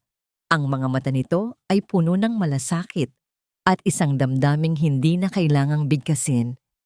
Salamat sa pagbabantay sa amin, Gabriel. Ang bulong ni Sofia habang pinagmamasdan ang malawak na kalangitan. Hindi kita iiwan, Sofia. Pangako ko yan sa iyo at kay Leo, ang sagot ni Gabriel. Isang banayad na haplos ang ginawa ni Gabriel sa kanyang kamay na nakahawak sa rehas ng balkonahe. Sa sandaling iyon, ang katahimikan ay naging mas makahulugan kaysa sa anumang salita. Dahan-dahang pumasok si Gabriel sa loob at lumapit sa kuna ni Baby Leo na noon ay mahimbing na natutulog. Isang munting sandali ng pagmamahal ang nasaksihan ni Sofia nang dahan-dahang ilapat ni Gabriel ang kaniyang labi sa noo ng sanggol. Isang munting halik na tila isang banal na panata ng proteksyon. Ang pintig ng puso ni Sofia ay tila bumilis, hindi dahil sa takot, kundi dahil sa pag-asang mayroon pa palang puwang para sa isang tunay na pamilya sa kaniyang buhay. Kinabukasan, ang tunog ng pagbukas ng pinto ng courtroom ay tila isang malakas na hudyat ng pagsisimula ng huling labanan. Ang bawat tao sa loob ay tila pigil ang hininga habang papasok ang hukom. Nakaupo si Sofia sa tabi ni Gabriel. Ang kanyang mga kamay ay magkahawak, naghihintay ng unang hakbang ng hustisya. Ngunit nang tumayo ang abogado ni Doña Carmen, isang kakaibang nangiti ang sumilay sa mga labi nito na nagdulot ng biglaang kaba sa dibdib ni Sofia. Your Honor, bago tayo magpatuloy, nais naming isumit ang dokumentong ito bilang ebidensya. Ang wika ng abogado sa isang mapanghamong tinig. Inilabas niya ang isang puting papel na may selyo ng isang kilalang mental hospital. Isang medical certificate ito na nagsasabing si Sofia ay dumaan sa isang matinding psychosis at hindi sapat ang kaniyang katinuan upang maging testigo o humawak ng anumang legal na dokumento. Naramdaman ni Sofia ang mabilis na paglamig ng kaniyang mga kamay. Ang bawat tingin ng mga tao sa loob ng korte ay tila naging mapanghusga sa isang iglap. Ang tunog ng pagbagsak ng kahoy na martilyo ng hukom ay tila naging isang malakas na katanungan sa kaniyang katinuan. Paano niya lalabanan ang isang ebidensyang binuo mula sa madilim na pakikipagsabwatan ng kaniyang sariling biyenan? Ang kaniyang paningin ay muling naging malabo. At sa gitna ng katahimikan ng korte, ang tanging naririnig niya ay ang kaniyang sariling mabilis na paghinga habang ang kaniyang muling pagsilang ay tila muling nanganib na lalamunin ng kadiliman. Ang bawat bulong sa loob ng malamig na silid ng korte ay tila mga bubuyog na humuhuni sa pandinig ni Sofia. Nagdadala ng isang uri ng pagkalito na tila gustong lumunod sa kaniyang katinuan. Ang puting papel na iwinagayway ng abogado ni Doña Carmen ay tila isang sumpa, isang formal na deklarasyon na siya ay walang boses sa gitna ng batas. Naramdaman ni Sofia ang mabilis na paglamig ng kaniyang mga daliri at ang kaniyang paningin ay dahan-dahang nanlalabo habang pinagmamasdan ang mapanuyang nagiti sa mga labi ng kaniyang biyenan. Huwag kang bibitiw, Sofia. Tumingin ka sa akin. Ang mahinahong bulong ni Gabriel ay tila isang angkla sa gitna ng nagngangalit na dagat. Sa ilalim ng mesa, dahan-dahang hinawakan ni Gabriel ang nanginginig na kamay ni Sofia, pinipisil ito ng may sapat na lakas upang ipaalalang hindi siya nag-iisa. Ang init ng palad ng abogado ay tila muling nagpadaloy ng kuryente sa kaniyang pagkatao, sapat upang patayuin ang kaniyang mga balahibo at gisingin ang kaniyang natutulog na tapang. Dahan-dahang tumayo si Sofia, hindi siya sumigaw, hindi siya nagmakaawa. Sa halip, ang kaniyang bawat kilos ay puno ng dignidad na tila isang reynang handang bawiin ang kaniyang trono.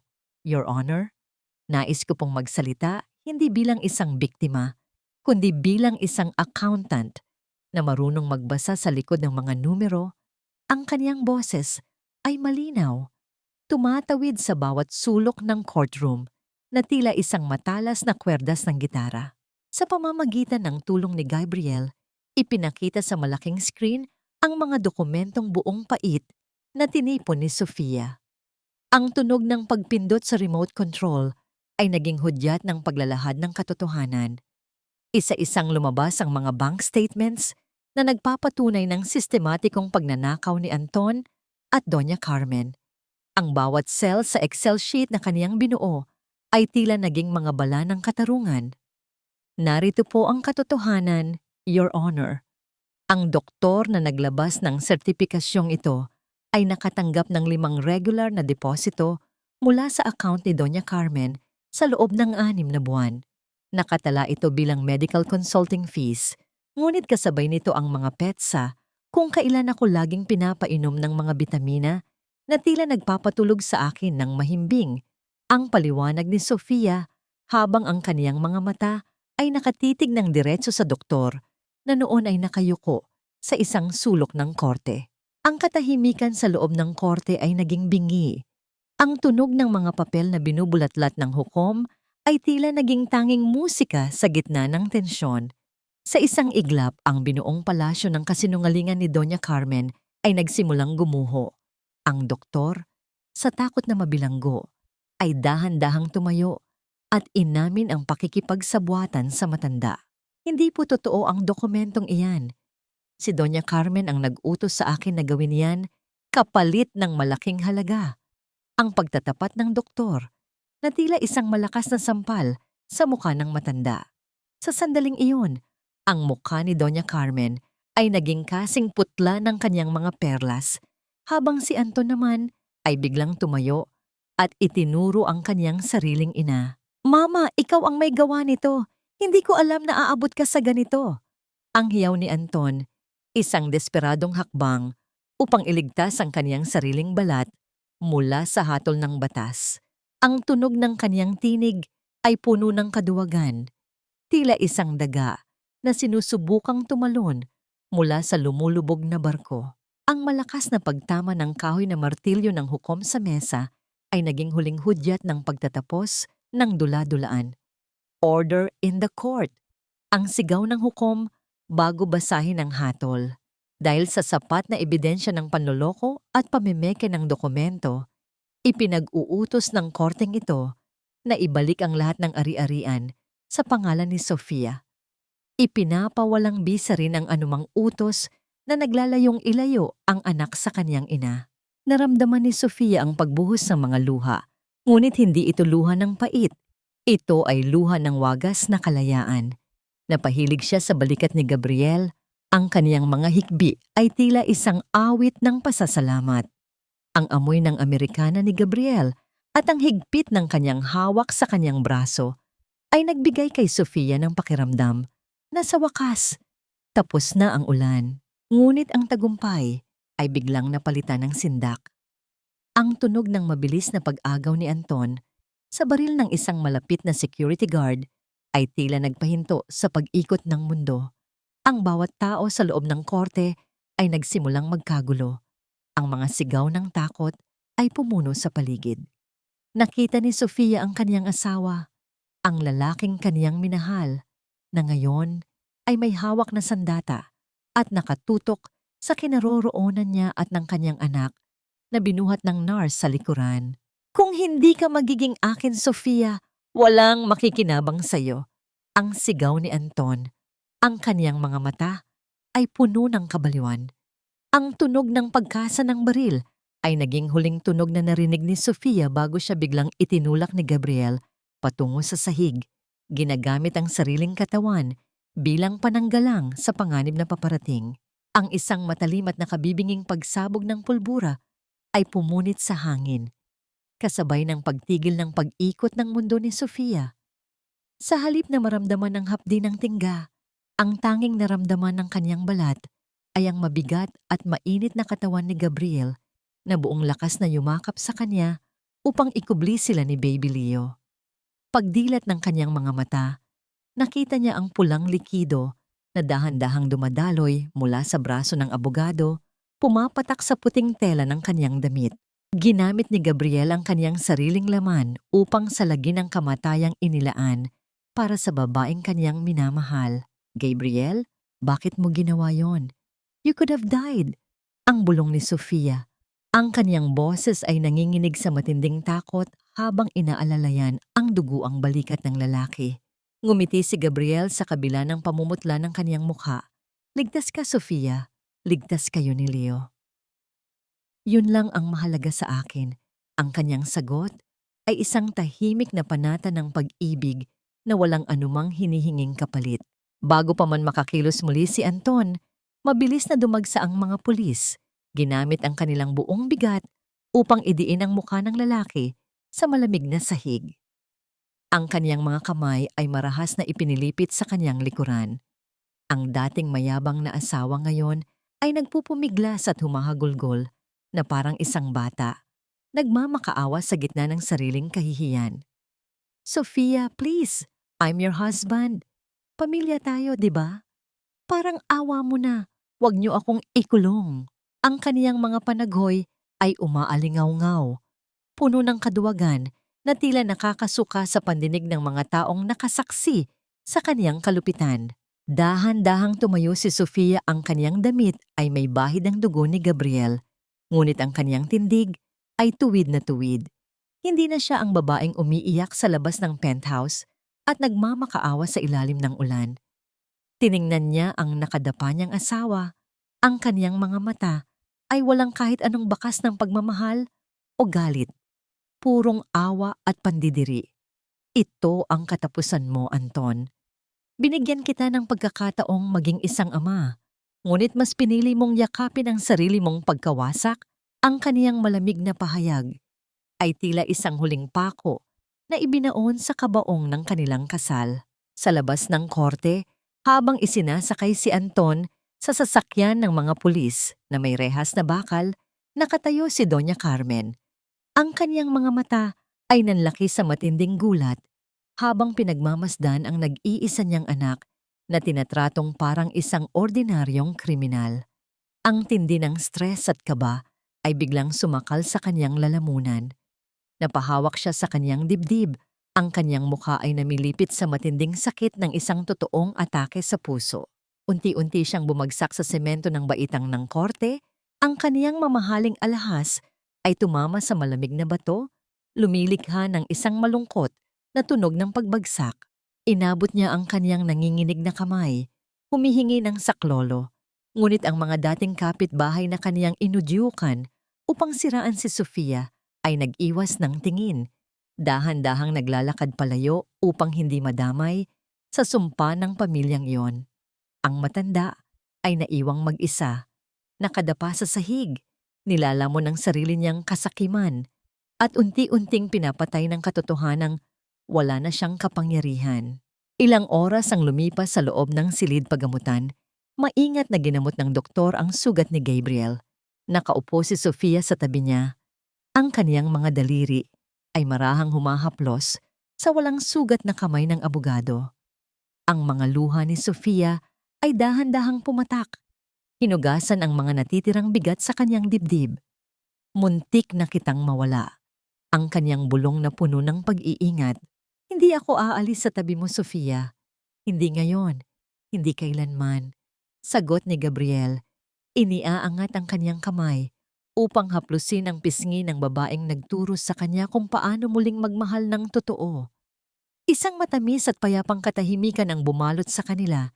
Isang patunay na ang pinakamatibay na pag-ibig ay isinisilang sa gitna ng pinakamalalim na sugat. Lumipas ang 10 araw mula sa araw ng paghuhukom. Ang hangin ng umaga ay may dalang kakaibang gaan habang nakatayo si Sofia sa harap ng isang pamilyar na pintuan. Ang kanyang kamay ay hindi na nanginginig habang dahan-dahan niyang ipinapasok ang malamig na susi sa bagong silindro ng kandado ng kanyang penthouse. Ang dahan-dahang pagpihitit ng susi sa bagong silindro ng kandado at ang pagbukas ng mabigat na pintuan ay tila musika ng kanyang tuluyang paglaya.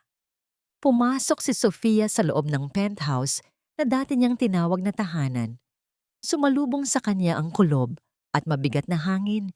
Isang hangin na may amoy ng nabulok na mga pangako at ang bakas ng matapang na pabango ni Doña Carmen. Ang bawat sulok ng marangyang espasyo ay nagpapaalala sa kanya ng mga gabing siya ay umiiyak ng mag-isa ng mga luhang kaniyang iniluha, habang ang pamilyang kaniyang pinagsilibihan ay nagpapakasaya sa kaniyang mga sakripisyo. Ngunit ngayon, wala na ang takot sa kaniyang dibdib. Tanging ang matibay na pasya ng isang babaeng naghilom ang nananalaytay sa kaniyang mga ugat. Sa kaniyang likuran, pumasok ang ilang mga manggagawang kaniyang inupahan. Walang pag-aalinlangan, itinuro ni Sofia ang malaking sofa sa sala, ang hapagkainan, at ang higaan sa master's bedroom. Ang ingay ng mga mabibigat na muebles na kinakaladkad palabas ng pintuan ay naging hudyat ng tuluyang pagbura sa mga alaala ni Anton at ng kanyang ina. Ipinalabas niya ang bawat gamit na naglalaman ng bakas ng mga taong nanakit sa kanya upang bigyan ng puwang ang isang malinis at bagong simula para sa kanya at kay Baby Leo. Habang pinagmamasdan niya ang unti-unting pagkakawala ng mga lumang gamit, isang kakaibang ginhawa ang dahan-dahang pumuno sa kaniyang pagkatao. Lumapit si Sofia sa isang pader kung saan nakasabit pa rin ang isang malaking litrato ng kanilang kasal ni Anton. Sa larawang iyon, nakangiti silang dalawa, tila ba walang bahid ng anumang kasinungalingan ang kanilang pag-ibig. Dahan-dahan niyang inabot ang kwadro at inalis ito mula sa pagkakapako. Ang kaniyang mga kamay ay hindi na nanginginig, walang kahit anong bakas ng panghihinayang. Nang ihulog niya ang malaking litrato sa loob ng isang malalim na basurahan, ang pagkadurog ng salamin nito ay lumikha ng isang matalim at pinal na awit ng pagwawakas. Hindi siya napaluha, sa halip, isang malalim at payapang paghinga ang kumawala sa kaniyang mga labi. Ang katahimikan ng paglilinis ay biglang nabulabog ng magliwanag ang screen ng kanyang telepono. Isang tawag mula sa isang hindi rehistradong numero ang lumitaw, ngunit alam na agad ng kaniyang isip kung sino ang nasa kabilang linya. Ito ay isang tawag mula sa pasilidad ng kulungan. Dahan-dahan niyang inilapit ang telepono sa kaniyang tainga, handang harapin ang huling anino ng kaniyang nakaraan. "Sofia, parang awa mo na. Tulungan mo ako rito. Hindi ko kaya ang buhay sa loob." Ang tinig ni Anton ay basag, humahagulgol, at puno ng desperasyon. "Nakikiusap ako, bawiin mo na ang kaso. Mag-asawa pa rin tayo sa mata ng Diyos. Para sa anak natin, Sofia, kailangan ni Leo ng isang buong pamilya. Bigyan mo ako ng isa pang pagkakataon, magbabago na ako." Ang kaniyang mga panaghoy ay tila mga basang lubid na sinusubukang itali muli si Sofia sa kaniyang pagiging biktima. Nananatiling malamig at hindi natitinag ang anyo ni Sofia habang pinakikinggan ang mga pagdadahilan ng lalaki. Ang mga linyang yon ay ang mismong mga kadenang ginamit ni Anton noon upang ikulong siya sa isang pang-aabusong psikolohikal. Pinapaniwalang kailangan niyang magtiis para sa kapakanan ng pamilya. Ngunit ngayon, hindi na tumatalab ang laso ng kaniyang mga salita. Ang tatay ni Leo ay namatay noong gabing itinaboy niyo kami sa ulan, Anton. Ang malamig at matatag na sagot ni Sofia ay tumagos sa kabilang linya. "Buhay ang anak ko dahil sa akin, hindi dahil sa'yo. Wala kang karapatang gamitin ang pangalan niya para iligtas ang sarili mo sa mga kasalanang ginawa mo ng buong katinuan. Hanggang dito na lang tayo." Hindi na niya hinintay pa ang susunod na sasabihin ni Anton. Dahan-dahan niyang pinutol ang tawag at agad na ibinlock ang numero nito ng tuluyan. Ang pagkilos na yon ay tila pagputol sa isang madilim na sinulid na matagal nang nakapulupot sa kanyang leeg. Sa paglalaho ng pangalan ni Anton sa kanyang screen, naramdaman ni Sofia ang lubos na paglaya ng kanyang kaluluwa. Walang naiwang pait, walang galit, tanging isang malawak na espasyo ng kapayapaan na nakalaan lamang para sa kanyang kinabukasan. Mula sa bukas na pintuan ng penthouse, narinig niya ang banayad na mga yapak na papalapit mula sa pasilyo. Paglingon ni Sofia, nakita niya si Gabriel. Nakatayo ito sa hamba ng pintuan, wala ang kaniyang formal na Amerikana, kundi nakasuot lamang ng isang simpleng puting kamisa na nagpapalitaw sa benda sa kaniyang balikat. Sa kaniyang kabilang kamay, maingat siyang may bitbit na isang maliit na halamang nakapaso. Isang halamang kilala sa pag-usbong sa kabila ng pinakamatinding tagtuyot. Para sa bagong simula, ang mahinang bika ni Gabriel habang inilalapag ang halaman sa ibabaw ng malinis na counter. Tiningnan niya ang paligid na ngayon ay maaliwalas na at malaya sa mga anino ng nakaraan, at pagkatapos ay ibinaling niya ang kaniyang buong atensyon sa babaeng nasa kaniyang harapan.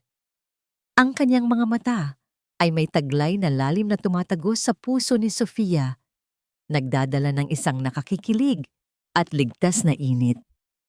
Humakbang si Gabriel palapit, sapat upang maramdaman ni Sofia ang banayad nitong paghinga, at tinitigan siya ng may purong katapatan. Sofia, ngayong malaya na ang espasyong ito, pwede ba akong mag-apply bilang bagong tagapag-alaga ng puso mo? Ang matamis at malalim na katahimikan na namagitan sa kanila ni Gabriel ay tila isang banal na sandali kung saan ang bawat sugat sa nakaraan ay dahan-dahang hinahaplos ng pag-asa. Tiningnan ni Sofia ang mga mata ni Gabriel, ang mga matang naging kaisa-isang tanglaw niya nang siya ay malunod sa kawalan ng katarungan. Hindi siya agad sumagot sa pamamagitan ng salita. Sa halip, dahan-dahang iniangat ni Sofia ang kaniyang kamay at maingat na ipinatong ang kaniyang palad sa ibabaw ng kamay ni Gabriel na nakahawak sa kaniyang braso. Ang init na dumaloy sa pagitan nila ay sapat na upang ipabatid ang kaniyang tugon. Isang pagtanggap na hindi kailangang dumaan sa mabilisang pangako, kundi sa isang matatag at dahan-dahang pagtitiwala. Gabriel, ang puso ko ay kasisilang pa lamang mula sa isang mahabang gabi, ang mahinahon na sabi ni Sofia, habang ang isang maliit na ngiti ay sumisilay sa kanyang mga labi. Kung handa kang maghintay hanggang sa muling matutong lumipad ang mga pakpak ko, ikalulugod kong ikaw ang maging kasama ko sa bawat paglipad. Ang kanyang boses ay puno ng katapatan, isang pagpapakita ng lakas na hindi na kailangang magtago sa likod ng anumang maskara. Ang banayad na pagpisil ni Gabriel sa kanyang kamay ay naging hudyat ng kanyang pagsang-ayon, isang pangakong mananatili siya kahit gaano pa katagal ang proseso ng paghilom. Samantala, sa isang malungkot at malamig na pasilidad ng isang nursing home sa labas ng syudad, ang tunog ng marahang pag-ikot ng mga gulong ng wheelchair sa makinis na sahig ay tanging kasama ni Doña Carmen. Ang matandang reyna na dati ay punong-puno ng kayabangan ngayon ay nakaupo ng tahimik. Ang kaniyang paningin ay nakatuon lamang sa isang tuyong halaman sa kanyang harapan. Ang kaniyang dating marangyang buhay ay naglaho na at ang kaniyang anak na si Anton ay nananatili sa likod ng mga rehas, wala ring kakayahang tulungan siya. Ang bawat segundong lumilipas sa kanyang pag-iisa ay tila isang malupit na paalala ng kaniyang mga nagawa. Isang karma na hindi kailangan ng dahas, kundi ang bigat ng sarili niyang konsensya na unti-unting pumapatay sa kaniyang diwa. Wala siyang kahit isang bisita at ang kaniyang mga perlas ay matagal nang naisangla upang bayaran ang kaniyang mga kasalanan sa batas. Isang taon ang mabilis na lumipas at ang liwanag ng araw ay masayang sumisilip sa malalaking bintana ng penthouse ni Sofia. Ang amoy ng masarap na luto ng pansit at ang halimuyak ng sariwang mga bulaklak ay pumupuno sa buong tahanan. Ang bawat sulok ng silid ay punong-puno ng makukulay na lobo at mga palamuti para sa unang kaarawan ni Baby Leo. Ang tunog ng mga masasayang tawanan ng mga panauhin ay tila isang koro ng tagumpay.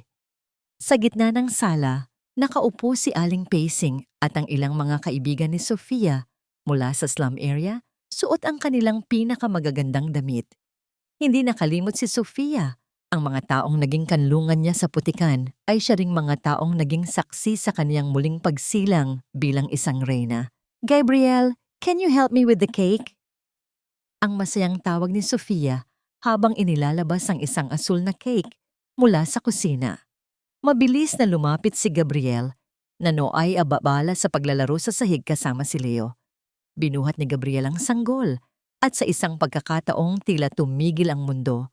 Dahan-dahang lumingon si Leo sa kaniyang tinitingalang lalaki. Papa, ang bawat pantig ng unang salitang lumabas sa bibig ng bata ay tila isang matamis na awit na nagpaiyak sa lahat ng naroroon. Napatigil si Gabriel, ang kaniyang mga mata ay biglang namasa sa tindi ng emosyon. Hindi niya inaasahan na sa kanya ibibigay ng bata ang unang salitang yon, isang salitang nagpapatunay na ang tunay na ama ay hindi nasusukat sa dugo, kundi sa bawat sakripisyo at pag-aaruga sa gitna ng unos. Dahan-dahang niyakap ni Gabriel ang bata at hinalikan ito sa noo habang si Sofia ay lumapit at sumandal sa kaniyang balikat. Ang tatlo sa kanila ay nagmistulang isang larawan ng tunay na pamilya. Isang pamilyang binuo mula sa mga piraso ng basag na nakaraan. Habang pinagmamasdan ni Sofia ang kaniyang mga mahal sa buhay, naramdaman niya ang isang ganap na kapayapaan. Ang sugat mula sa kaniyang operasyon noon ay naging isang pilat na lamang na nagpapaalala sa kaniya ng kaniyang katatagan. Ang bawat patak ng kaniyang luha noon ay nagbunga ng isang malawak na karagatan ng kaligayahan. Sa huling sulyap niya sa kaniyang sariling refleksyon sa bintana, nakita niya ang isang babaeng hindi na natatakot sa dilim dahil alam niyang may sapat siyang liwanag sa kaniyang loob upang harapin ang anumang bukas. Ang kaniyang muling pagsilang ay ganap na, at ang kaniyang kwento ay magsisilbing isang bulong ng pag-asa para sa bawat inang nakaranas ng kawalang katarungan na sa dulo ng bawat ulan may isang bahagharing naghihintay. 3 taon ang dahan-dahang lumipas, gaya ng banayad na agos ng ilog na unti-unting hinuhugasan ang mga bakas ng burak sa kanyang pampang. Sa loob ng isang opisina na may malalaking bintanang nakaharap, sa paglubog ng araw, nakaupo si Sofia sa likod ng kaniyang mesa. Ang kaniyang pangalan ay nakaukit na ngayon sa isang makinang na plaka sa kaniyang pintuan. Sofia Sarmiento, Certified Public Accountant at tagapagtatag ng kaniyang sariling kumpanya. Wala na ang kaba sa kaniyang mga daliri tuwing humahawak siya ng mga papeles. Ang kaniyang bawat kilos ay may dalang awtoridad at kapayapaang hindi na kayang gambalain ng kahit na sino. Isang hapon, bago siya umuwi, dahan-dahang inilabas ni Sofia ang kaniyang lumang talaarawan. Ang huling pahina nito ay naglalaman ng kaniyang huling pagdalaw sa pasilidad ng kulungan kung saan nananatili si Anton. Naalala niya ang mukha ng lalaking dati ay kaniyang sinasamba. Tiyupe, may mga linyang dala ng pagsisisi sa paligid ng mga mata at pilit na humihingi ng tawad sa likod ng makapal na salamin. Sa sandaling iyon, nalaman ni Sofia ang tunay na kahulugan ng patawad. Ang kanyang pagpapatawad ay hindi nangangahulugan na ibabalik niya ang kumpas ng oras o papayagang muling pumasok ang lason sa kanyang buhay. Pinatawad niya si Anton, hindi dahil karapat-dapat ito, kundi dahil karapat-dapat ang kanyang sariling kaluluwa na maging malaya sa bigat ng kagalitan. Sa kaniyang pagtalikod sa salamin na yon, iniwan niya ang huling hibla ng kaniyang nakaraan nang walang kahit anong pait. Naalala rin niya si Doña Carmen na ayon sa huling balita ay nananatiling nakaupo sa kanyang wheelchair, nakatitig sa kawalan at tanging ang sariling anino ang kausap sa loob ng nursing home. Ang katarungan ay hindi dumating sa pamamagitan ng marahas na paghihiganti, kundi sa pamamagitan ng pananahimik ng tadhana, ang pag-iwan sa isang taong mapangapi sa gitna ng katahimikan ng sarili niyang mga pagkakamali. Para kay Sofia, sapat na ang makitang ang kanyang mga anak ay lumalaki sa isang mundong puno ng katotohanan. Pag-uwi niya sa kaniyang tahanan, sinalubong siya ng isang tanawing kailanman ay hindi niya ipagpapalit sa anumang halaga ng ginto. Sa malawak na sala, nakaupo si Gabriel sa sahig, abala sa pagtulong kay Leo sa kaniyang mga takdang aralin. Ang dahan-dahang pag-ugoy ng mga kurtina at ang mahinang halimuyak ng nilulutong hapunan ay nagbibigay ng pakiramdam ng ganap na seguridad. Nang makita siya ni Leo, mabilis itong tumakbo at yumakap sa kanyang binti, habang si Gabriel naman ay tumayo at lumapit ng may ngiti sa mga mata. Isang banayad na halik sa noo ang ibinigay ni Gabriel kay Sofia. Isang halik na may dalang pangako ng habambuhay na pag-aalaga. Sa gitna ng kapayapaang ito, napagtanto ni Sofia ang pinakamahalagang aral ng kanyang paglalakbay. Ang pag-ibig ay hindi dapat maging isang tanikala na bumubulag sa ating talino. Sa halip, ito ay dapat maging isang kapangyarihang nagpapalakas sa ating pagkatao. Ang bawat inang nakaranas ng kawalang katarungan ay dapat makaalam na ang kaniyang talino at ang kaniyang pagpapahalaga sa sarili ang kaniyang pinakamatalas na sandata. Ang mga sugat ng kahapon ay hindi dapat ikahiya dahil ang bawat pilat ay nagsisilbing mapa patungo sa kinaroroonan ng tunay na kaligayahan.